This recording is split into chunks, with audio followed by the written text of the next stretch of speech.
God for the voices of New Paradise. Amen. Blessing us, worship through song. Thank God for our ushers who are serving faithfully, our nurse that is serving so faithfully, deacons and deacons' wives that are here, and our musicians. We thank God for them. Amen. I'm going to ask you to open up in your Bible to our Lord's Gospel according to St. John chapter 4. We're going to look at verses 20 through 24. St. John chapter 4, verses 20 through 24. Amen.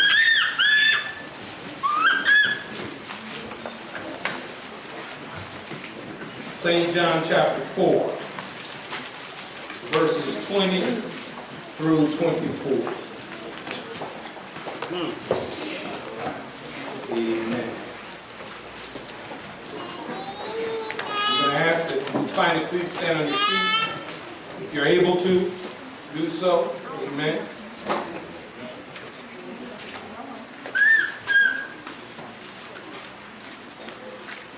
Oh.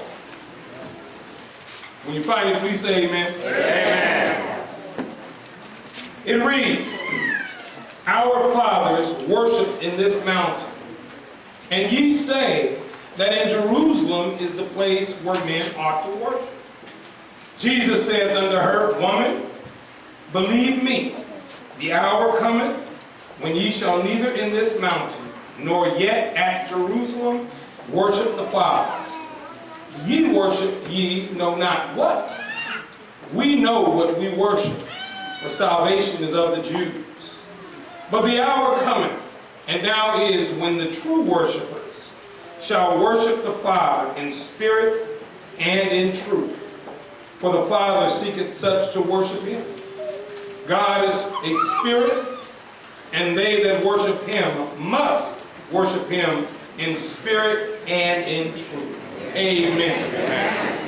I want to talk to you today from the title, Worship, a Way of Life. Amen. Worship, a Way of Life. As we started on this series last week, the doctrine of worship. We dealt with worship, our highest priority, last week from Exodus 20, verses 1 through 5.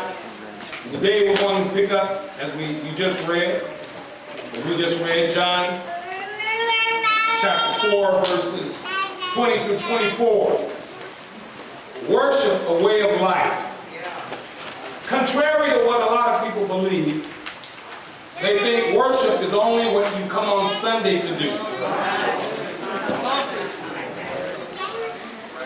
Matter of fact, Sunday is where we come together corporately to do what we should have been doing all the week in our lives. As a matter of fact, Jesus, in this passage of scripture that we see, points out those things. He says that there's going to come a time when you're not going to focus in on a place. As a matter of fact, when you look at what the lady had confronted him with, the Jews focused in on Jerusalem in the temple. And then the Samaritans focused on Mount Gerizim. Jesus was coming to point to a new day and point out that it's not about the place where you worship. It's about your life being that which exemplifies worship. As a matter of fact, worship, many don't really think about the word and maybe have a little misunderstanding about what the word really means. And I didn't really give it to you last week, but what the word worship is honor and adoration directed to God. Let me share what honor means. Honor is high respect as for worth, merit, or rank. The high respect that we should give God at all times. That speaks of the fact that you can't live any kind of way throughout the week, because our lives should exemplify a life that has been called out of darkness into his marvelous light. Worship is adoration it pays divine honor to him. It means that we worship, as we're going to see, must flow from the inside out. There's some things that Jesus points out. Let me give you a quote by Dr. John MacArthur. It's not a matter of being in the right place at the right time with the right words, the right demeanor, the right clothes, the right formalities, the right music, and the right mood. Worship is not an external activity for which an environment must be created. It must take place on the inside, in the spirit, and work its way outside of us. All right. Let me share with you what I mean. We get caught up on what you wear. If a woman doesn't have on a dress and look the part, now I'm not saying wear Daisy Dukes. I'm saying we get caught up on that as though that's worship. You can look a certain way and still. Matter of fact, Jesus addressed a group called the Pharisees in Matthew 5:20. Come on. Said, except your righteousness exceeds the righteousness of the scribes and the Pharisees, you will in no wise enter into the kingdom of heaven. That's right. They looked the part, they played the part, they would stand and make long their prayers. When they would give alms, they wanted to be seen of men. And Jesus said, nah, they have their reward. And so what the Lord is looking from us is for us to make sure that our hearts are right in the first place. Worship must be done in genuine fashion. In other words, you cannot, I'm not a fan of choreographed worship. Everybody stand on your feet. Just wave your hands. Clap your hands. And then everybody responds. They do that at concerts. Just go see the Barcades next week or whenever they come. All the ladies in the house say, ow.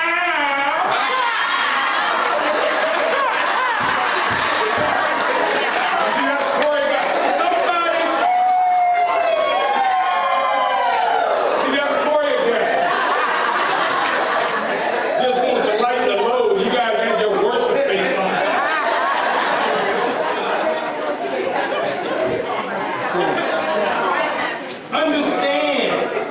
Understand what we're dealing with. Worship is what we give. It's not what we get. Amen. You didn't come here today to get anything, I hope. Yeah. Regardless of what you think. People say, I just want to receive a blessing. The blessing comes when you give God what he's due. The praise and adoration that he's due. Why? First of all, because he's God. And there is none else. He is God, and there is none like him. He is to be given the due reverence and adoration. And what happens is, it comes from the inside, and it expresses itself outwardly. There are times when you just want to stand and wave your hands, and clap your hands, and stomp your feet, as Reverend Petrie does so often. And there are times when you just may want to stand up and sway. There's times you don't have to do it like everybody else. Because your life has been touched with the knowledge of God and who he is and what he means to you and what he's done for you, and because of who he is. Worship. We have been saved to worship. The goal of salvation is worship. You cannot get away. We don't have a service. We have worship. Is what we came to. Don't confuse anything. And so what we have here in this passage of scripture, if you notice in the text that the word worship in those few verses, 5 verses, is used 10 times, which speaks of the priority that Jesus was going to show this woman. And it's interesting that Jesus chose someone to reveal the truth to that was most hated of the Jews. Jesus, if you look at the beginning of chapter 4, in verse 4, it says, and he must needs go through Samaria. There's something you need to look at as we progress through this chapter right here. Because what the Lord is looking for is true worshipers.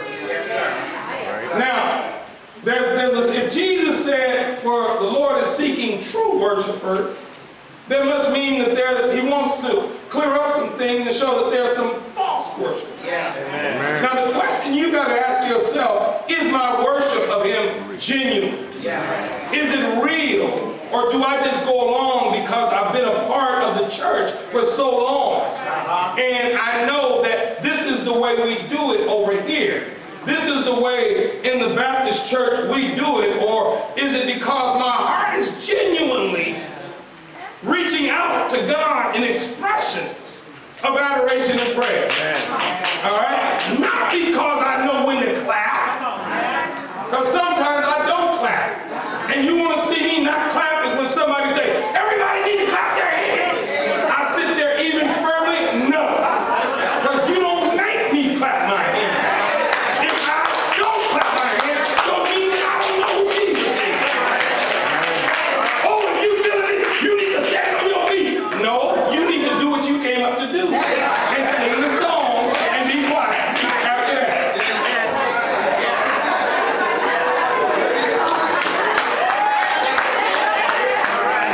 I'm not picking on nobody.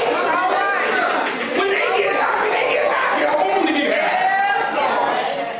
But let me express to God how I express to God. Shantae can praise dance. I don't see her saying, I want everybody to get up and praise dance. That's not, that would look like a sight to see, wouldn't it? Somebody be calling the paramedics, trying to do like she do, all that jumping and twirling, backs would go out, knees would be dislocated, shoulders, hip, we'd be walking out here like this. And I'm saying, not everybody can do that. But how you, God only receives what you give from a genuine heart. You don't receive it because somebody told you to get up and do it. You get up when you get up. And if you sit down, maybe it's gotten a little bit much. You just want to have some time to get quiet and reflect. When Richard was singing, God eat, I had to turn around and ask, did he eat today?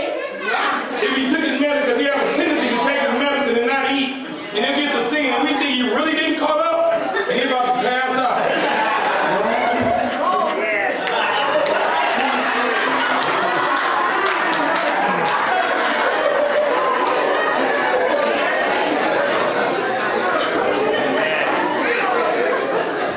Did you eat today?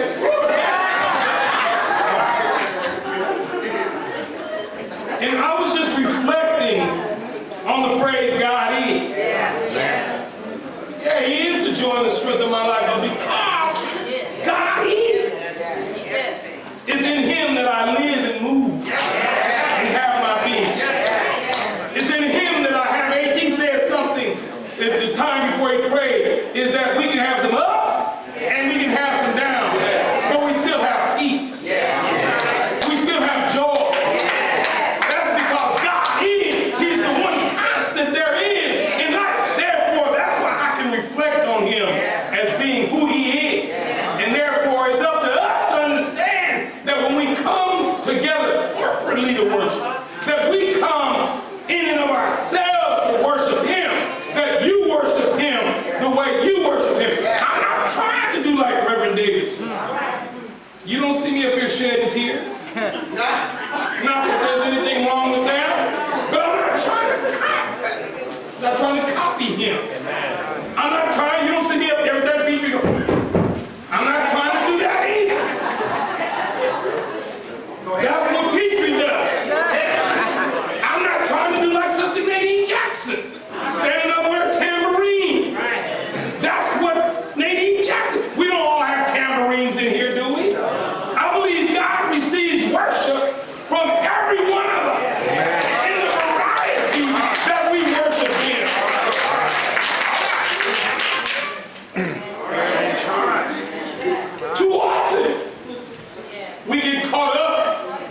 informed.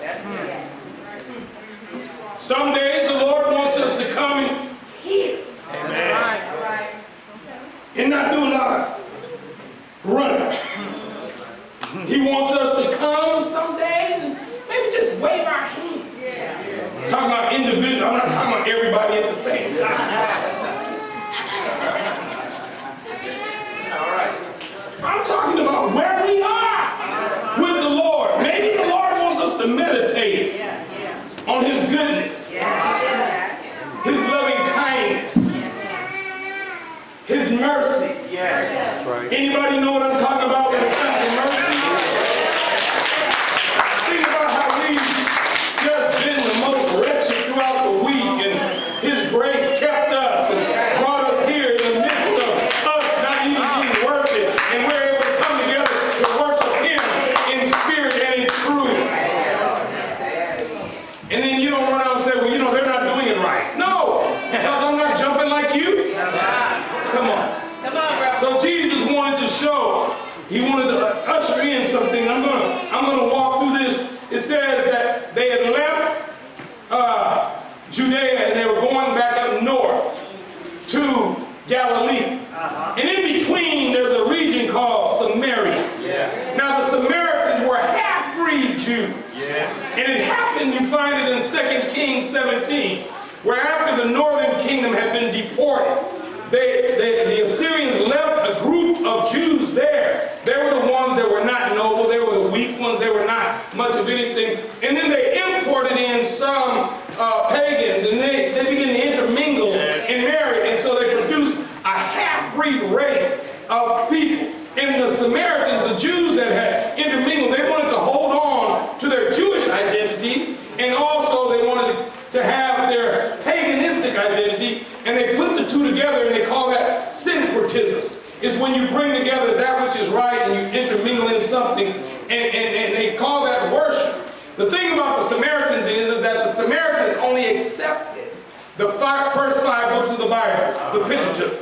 All right? Whereas the Jews, they had the Old Bible, the Law, and the Prophets, and the Writing, the Old Testament. Well, this half-breed mix of Jews, they were hated by the purebred Jews. And so therefore the Jews had no dealings with them. I find it interesting that Jesus shows that He crosses over those barriers. And then to show you that in the process, not only does He cross over those racial barriers, but He crosses over social barriers also. The social barrier is that He came to this place called Sychar, where there was a well that Jacob dug. And then it was about noon, and here comes this woman of Samaria. This woman came at 12 noon to get water. Now the interesting thing about that, to bring you up to date, you may think that's no big deal, but the women, they would always go either earlier or later. And she was basically outcast or ostracized from the other Samaritan women because she was made fun of because of her living situation. She had a living situation that was not right. But the interesting thing about it, why Jesus crossed social lines, was because when He was there waiting and it was hot, He was tired, it was high noon. It probably felt like it does outside right now. And He sat there, and here comes this woman. And He says to her in verse 7, He says, give me something to drink. Can you give me something to drink? All right. The lady, no doubt, was shocked. And His disciples had gone, and Jesus had to wait for His disciples to go because He didn't want to deal with their prejudices. Come on now. All right. Sometimes you got to get some people out of your way so you can accomplish what God wants you to do. Because they're going to sit there with an opinion about everything. All right. They got these preconceived notions. I can't believe he's talking to her. You know, all that type of stuff. God has a plan for what He does. All right. And so when they got there, when He said that, give me something to drink, all of a sudden the lady said, how is it that you, being a Jew, asked me for something to drink? It blew her away. And then there's something you need to know. Jewish men didn't talk to their own women in daylight public. Matter of fact, their wives would walk a little behind them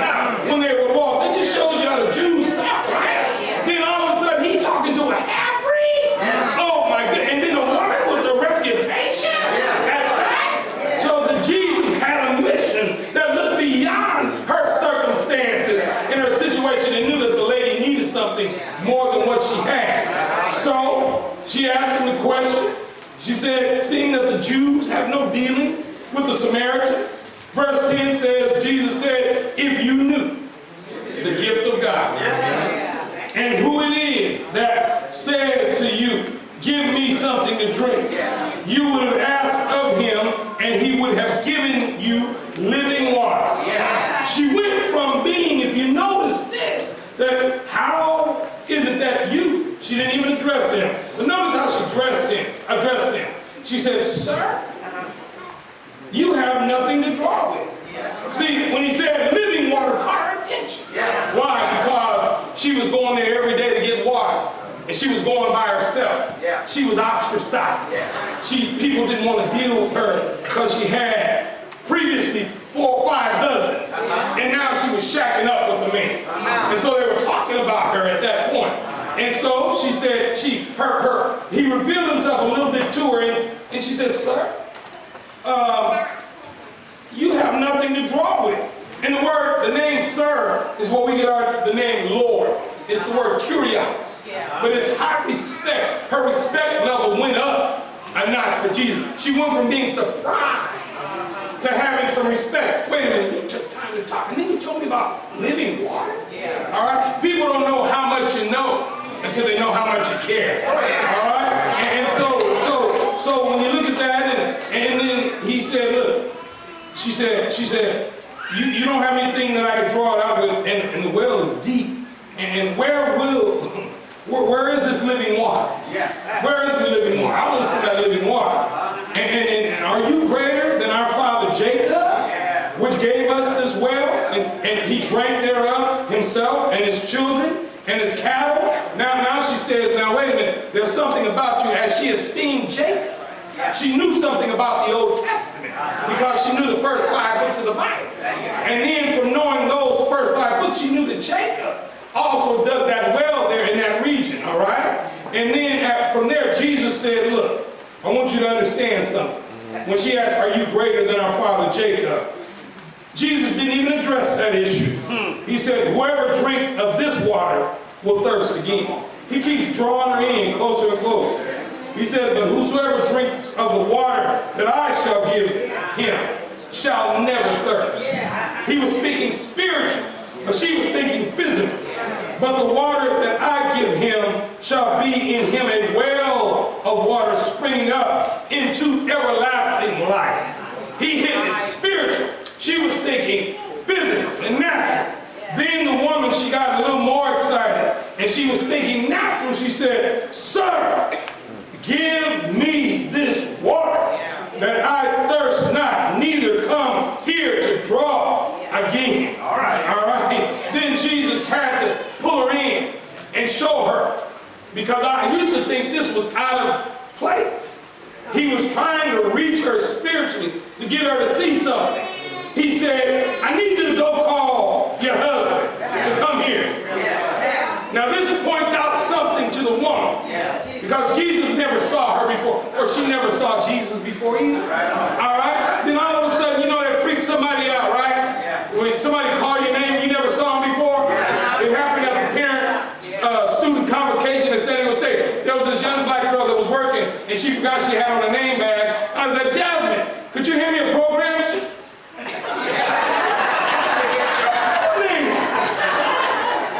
I just got it like that. And then I said, your name badge.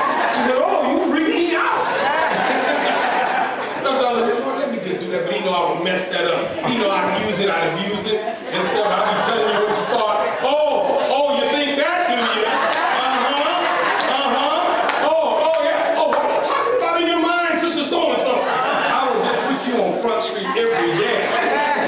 Nobody would even want to come around me then. But notice this. Jesus had to call attention to her spiritual condition.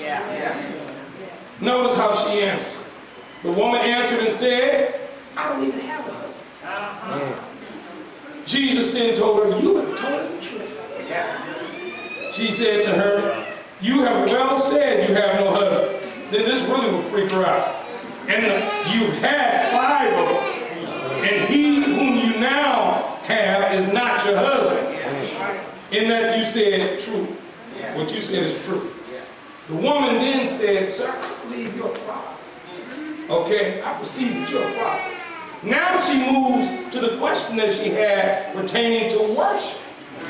And the Jews and the Samaritans' form of worship. She said to him, now look, our fathers worshiped in this mountain. And you, and the ye is plural, meaning the Jews say that in Jerusalem is a place where men ought to worship.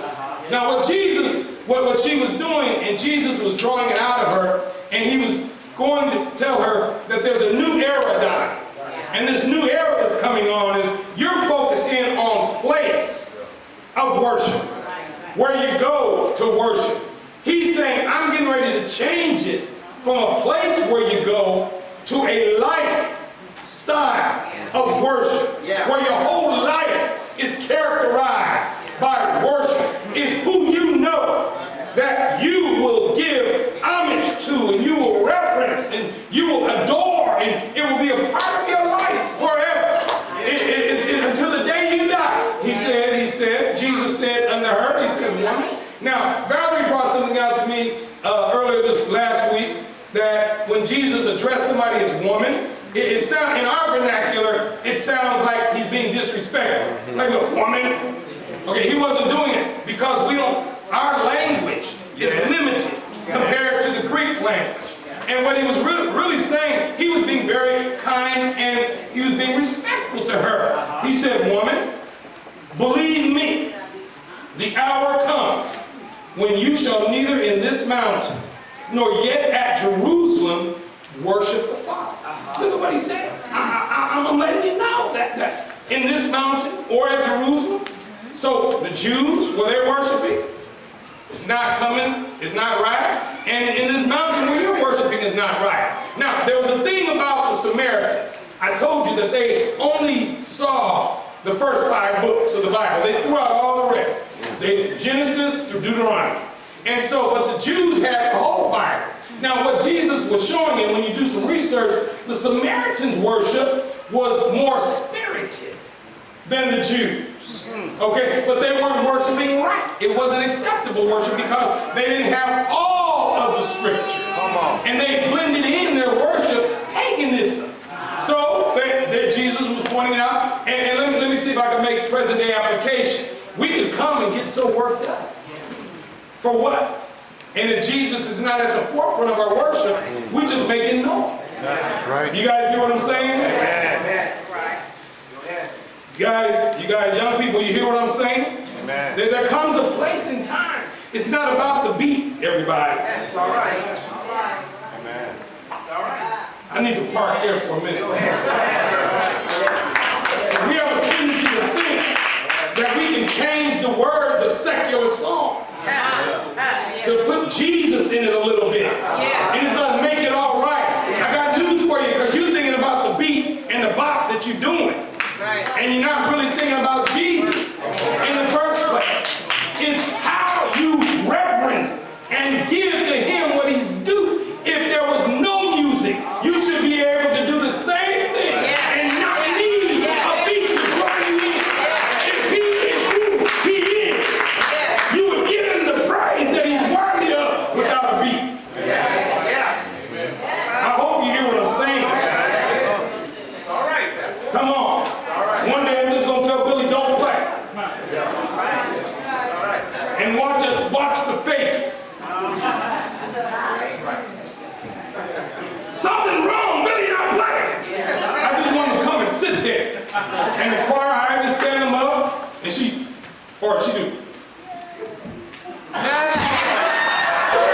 And watch you all say something wrong. Billy just sitting there on his hands.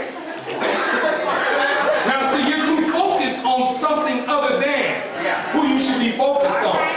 Because the music, the organ, the djembe drums, the keyboard, when Barry's here, the bass player, that's not necessary. Those help stimulate worship. We know praise him with the timbrel and dance, and praise him with the stringed instrument, but that's not the object of our worship. The object of our worship is the Lord himself. Therefore, if you have no music,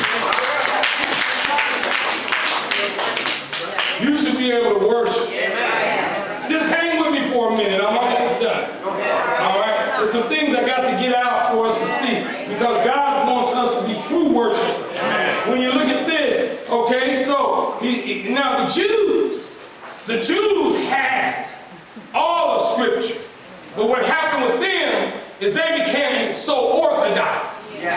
Here's what I mean. They knew the letter of the law, but they were cold. Come on. They had it all, but they would not. They kept to the letter of the law. They were rigid in their strictness, but then they lost the heartfelt of giving to God what He so. They felt that if I come and go through my ceremonial things, we have a tendency to say, if I just come and show up, then I'm merited these things. No, it's not so, because the Lord wants all of you. That's right. He wants your mind and your body. All right? He wants all of us when we come to worship. He wants us to connect with Him. And I'll tell you about that in spirit and truth in a minute. And so the Jews, He said, Jesus, he took away from them taking stock in the place of worship. And He let them know that the hour is coming that you're neither going to worship on this mountain nor in Jerusalem where you worship the Father. He said, now look here, you worship what you don't even know. We worship what we know, because salvation is of the Jews. He said, but now I want you to understand something. But the hour is coming. In verse 23, and now is when the true worshipers, those who are genuine and in spirit and in truth, for the Father seeks such to worship Him. That word seeks is the word zeteo, and it means that the Lord requires that type of worship. In other words, you can't get away with just showing up and going through the motions. Because you know, you can come and go through the motion, don't you? We can come and clap with the best of them. But if my heart is not right, there's some days we come here with the weight of the world on our shoulders, worried about life, worried about problems, worried about this, and worried about that, worried about our health, worried about our loved ones, and we come here and we sit there all bound up, and we just, and we work up a clap.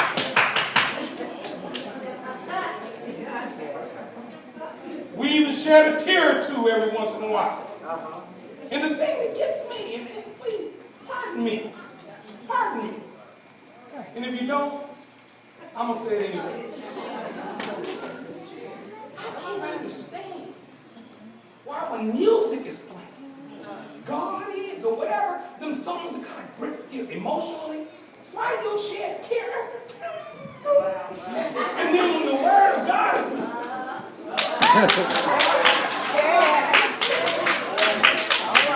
never would have made it.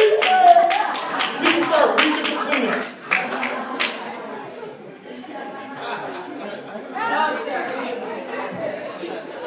I would have lost it all, but now I see.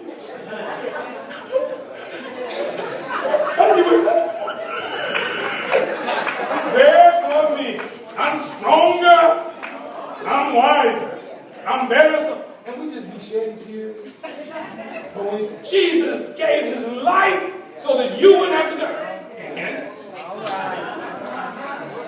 there's a disconnect there. Yes, it is. When only music can move you, something is wrong.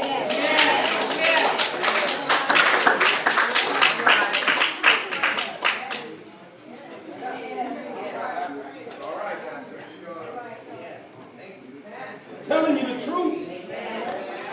If the Lord can't move you, if you can't see what you used to be, and it wasn't you who brought you to the place where you are right now.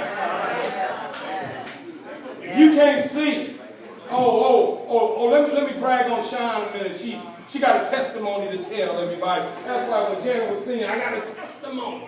I was thinking about Sean right there. And you might be, why are you thinking about Sean? Because she got a testimony. That's why. I got one too. But she got a testimony she could tell. Nita got a testimony she could tell. How much she prayed for her daughter. She prayed and prayed and prayed and prayed and prayed. And it didn't look like things were. At one point she was at death's door. And then God's hand of mercy said, not yet.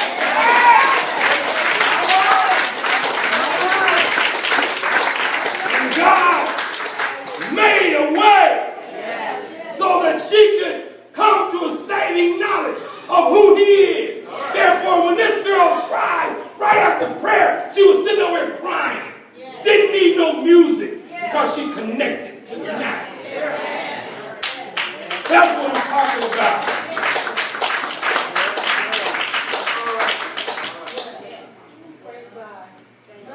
But the hour comes when the Father is seeking true worship, genuine, real worshipers who give to him what he's so worthy of and so deserving of. And now is that hour. Right now, he's seeking those who worship him in spirit and in truth. Let me tell you what the spirit portion is.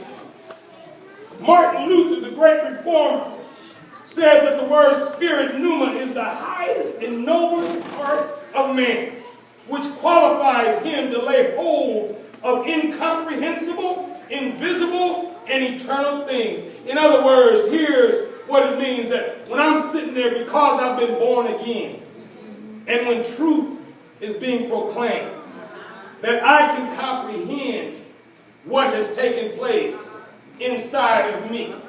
It's invisible and it's eternal.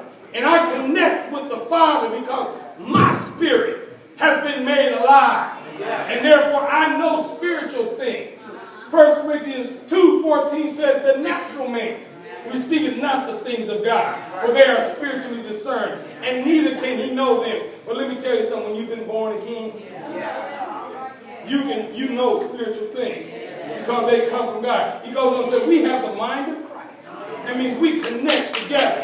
So what is happening is that when you and I come in spirit, we like to say that's the emotional aspect. Well, let me tell you, emotions come out of the genuine, because when you recognize what God has done, it just does something to you. You can't sit there stone-faced. You can't sit there like a bubble on the wall. You can't sit there like you've done nothing. You got to sometimes just say, hallelujah. The highest praise. Because my spirit has been made alive. I connect with him. And in truth represents the whole counsel of God, the whole body of his word, which brought us into a saving relationship with him. It's the truth. No worship service should ever go on without proclamations of truth. So the day I get up here and just say sing for 2 hours and give the benediction, come have a little talk with me. Tell me all about my trouble. I'll hear your famous cry, and you can answer by and by. You'll catch that what I just said. Because we've got to have truth. I don't care how long I've been in many services. I went to a church. We went to a church one time, had me come over and preach on Father's Day. All right? This was back in my early years here in New Paradise. I didn't tell the church. I just told Reverend Overstreet and I went. They had the band up. They was playing. They had the band, trust me, in a church, playing the band. Played forever. Forever and ever. We sat there. Forever. And then after they finished playing forever, shouting, and the speaker was right in our ear, shouting, dancing, running up and down the aisle, jumping and running and bumping and whatever you wanted to do. Waiting for the moonwalk. They didn't do that. All that stuff. When they finished, here's what they did. They packed up the band, and the band left. And then we had been there like 2.5 hours. And then I get up to preach. And then I thought to myself, I'm not going to preach long. I've been there forever. It's Father's Day. And they sat out there like, I said, no. As long as I want to preach. I don't care if they don't carry me. I don't care. Dancing, singing. Where they at? Right here. They were doing that. Where they at? Right here.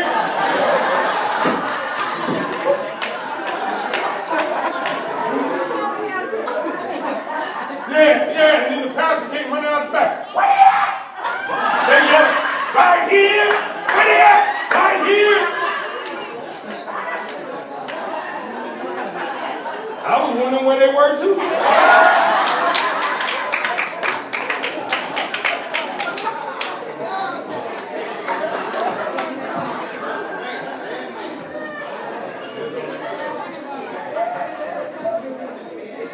They don't do that anymore. I don't want to offend nobody. If you went there, that's all right. But I sat there for 2.5 hours. And then people sat there like this. I said, no, I'm preaching today. I think I preached for 45 minutes to an hour. You know, I'm never at a loss for words.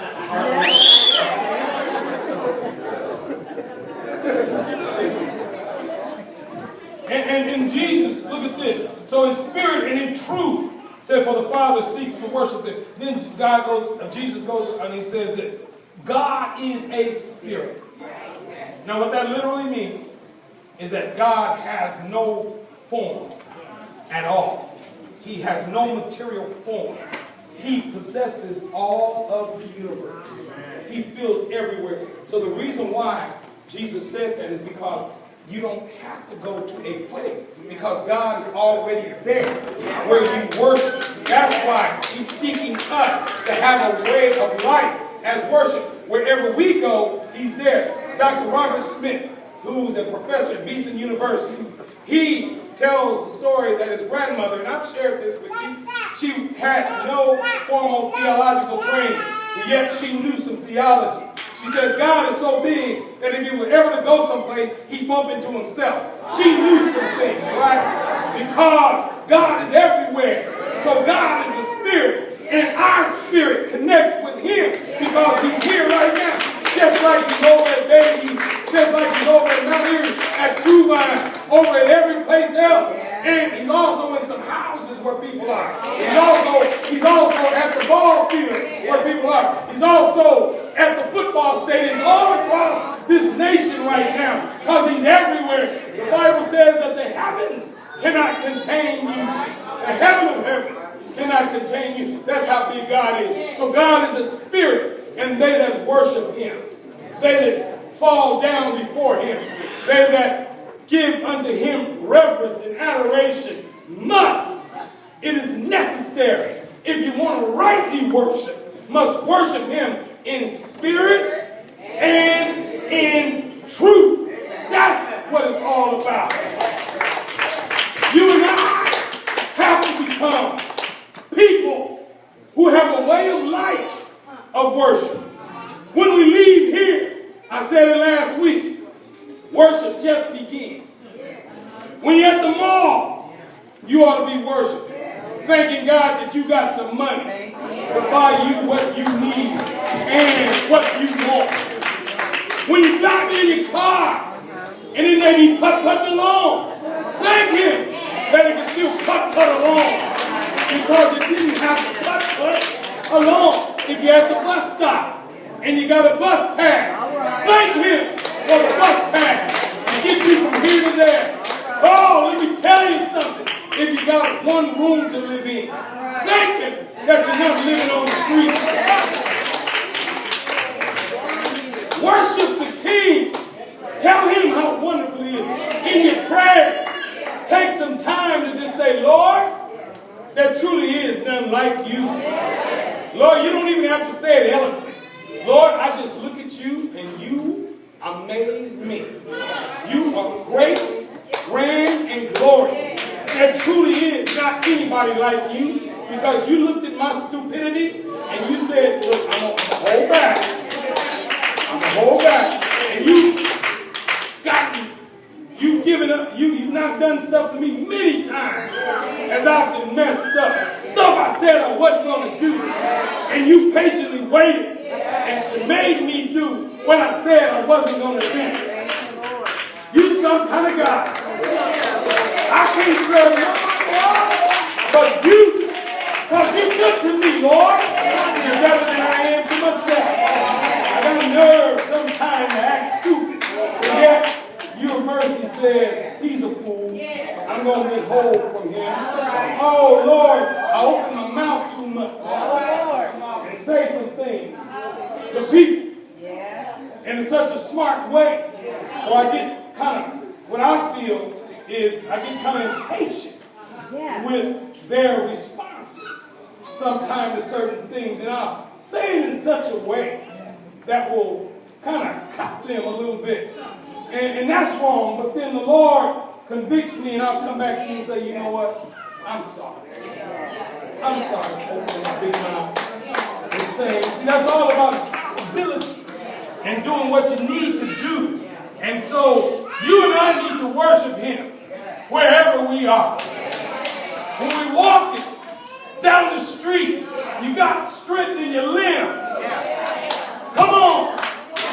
You don't even think about it until something starts hurting. When your knees start giving out on you, that's when you think about walking. But you ought to thank Him if you can limp along. You can act like you're cool when you walk. You know how you do. I'm just being cool. Just switch knees on. I know that doesn't look cool, but hey, let me tell you, you ought to thank God if you got one eye.